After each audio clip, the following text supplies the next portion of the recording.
What's the one car that you can't believe has gotten so expensive? There's a few. Some of the Porsches I'm really astonished by. When I was a kid, 80s air-cooled Porsches were like $15,000 cars.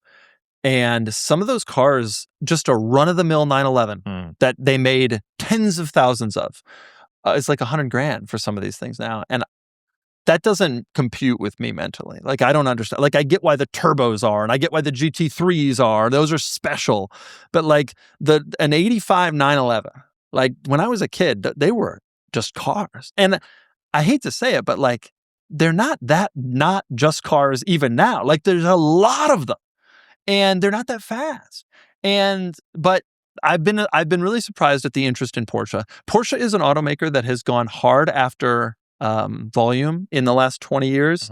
And you would think it would negatively impact them, but the opposite has happened. I'm not really sure how. I heard, though, that they said that sales are declining. Yeah, Porsche's had some trouble because they went real hard on EVs. And now they're trying to figure out what the next step is there. But if you look at so over the last 18 months, it's been troublesome. But if you look at a 20-year chart, it's pretty crazy. From Porsche, sales were here in 05 to here in 25, and yet there's only been more interest in people paying more money for them, right? Like, it doesn't make sense. You see now Porsches everywhere. People at Macans are cheap, right?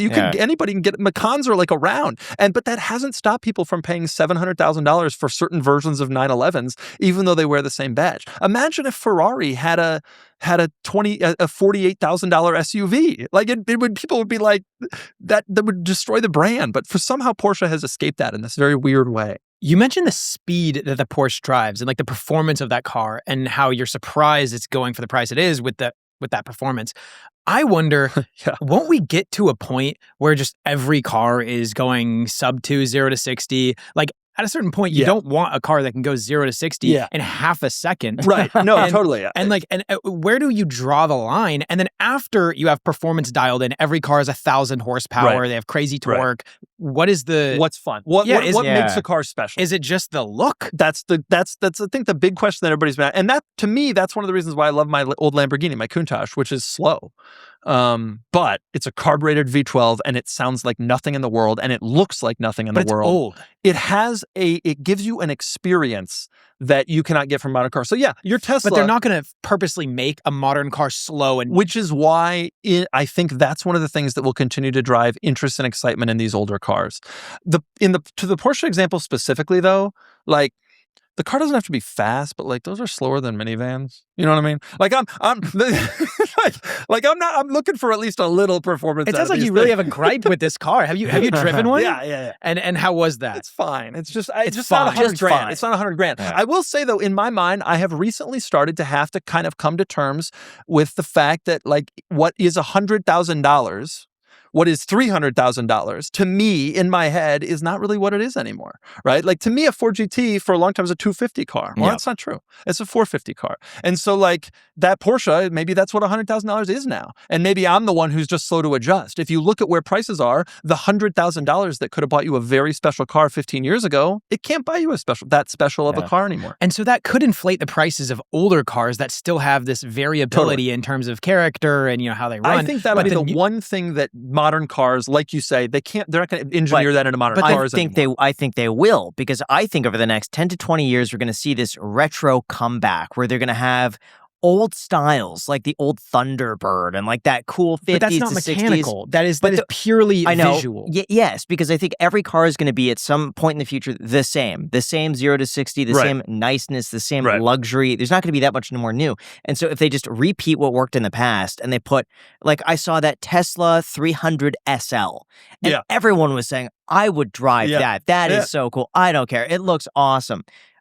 I think they could just redo that. They take old cars and they make them new with new modern equipment, and that's it. There's no doubt there will be some component of that. Back in the day, creating a Thunderbird involved spinning up a powertrain and a chassis. Well, that stuff doesn't exist anymore. There are no chassis. Every car is the same basic platform. Powertrains are they're like Legos.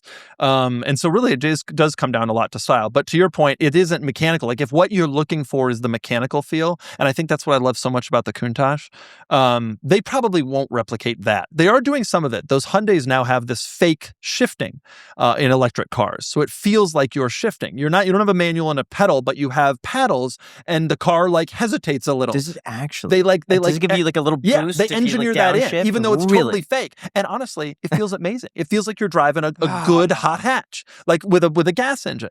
And so maybe they'll do some of that stuff. I actually think what you're going to start seeing from EVs is because all the cars are going to drive basically the same, they're going to start getting weird with what they can offer. Like you're going to see fish tanks in cars. You're going to see, like, automakers are going to have to do different things to delineate cars that were once separated by a powertrain or a feel or all the cars are going to feel the same. So how do you distinguish them? Weird stuff. So it's all visual is what you're saying. Visual or like some features. Or like weird things you can do while you're driving. Is there going to be like the rear seats in the center and the fold down thing have like an air hockey? I'm dead serious. I truly think car companies have got to be thinking about stuff like that because I think that's going to be the future of well, that car has a video game display or whatever. Yeah, right. Like I really truly think that kind of stuff's going to come. Do you think people are even going to be driving in the future? Yeah. Like, and so then I took this Waymo. Oh my gosh. And I took it from Santa Monica to West Hollywood for a podcast. Oh my gosh. It was great. And so then start thinking about what they could do to distinguish the cars. You could put in a bowling alley. You could put in a basketball court. Like not really a court, but like you could football field. You get what I'm saying? Like yes. you could put in a golf sim, absolutely, right? And you can only stand up and do it while you're on the freeway or at stoplight. I don't know how it would work, right? You'd have to, or you're strapped in some way. But like if you're not even driving, the sky's the limit on the crazy stuff that you could put in cars. I see no reason why that doesn't happen in 25, 35, 45 years. So then what would be the point of buying a car at that point? Yeah, maybe cars will just be stuff that you hail and it comes to your house or whatever. My general feeling is that people enjoy owning stuff, especially stuff that they need to rely on. But there will definitely be people, I think, in that world that probably won't, much more than today. Yeah. I think there are already people who get away with not owning cars in some of these places that, people do it in New York and Tokyo where public transportation is great. Take it one step more. What if private transportation was great too?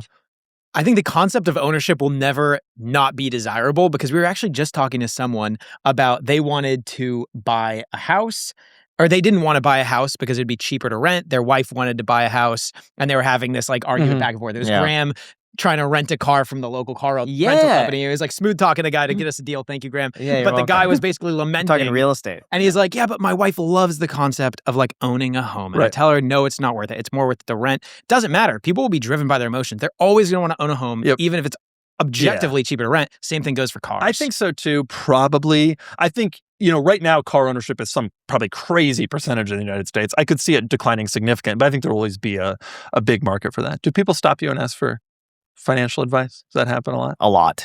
A lot of people like they won't ask for advice, but they'll just here's everything. They tell me their life story. I know their income, their net worth, their trajectory, what they're invested in, where they're investing. I love that. And the most common is, what do you think of the market right now? There's always that question, or how's the housing market Predict the going? future for what us. do you think? What do you think's going on right now? What do you tell them when you say, what do you think of the market right now? Are you just like, I don't know? I give them a broad answer. Well, it could go up, but it could go down. Nothing surprises me. That's a broad answer. Nothing surprises me anymore. I don't try to predict anything. It's just because I could be wrong and anything can happen on a moment's notice. Right. Now, by the way, quick thanks to our sponsor, CyberGhost VPN, for sponsoring this video. CyberGhost is one of the most trusted VPNs out there with over 38 million users worldwide and over 20,000 strong reviews on Trustpilot. Using a VPN is one of the simplest ways to protect your online privacy. Like a lot more eyes are watching your online activity than you think. And of course, even incognito mode does not stop it. Your internet provider, your work or school network, and even your home Wi-Fi router can still track what you're doing. CyberGhost helps by encrypting your online data and running running it through their secure servers. You just pick from over 100 locations before you browse. It also lets you access geo-restricted games and content from over 40 streaming platforms, including Netflix, Amazon Prime, and Disney+.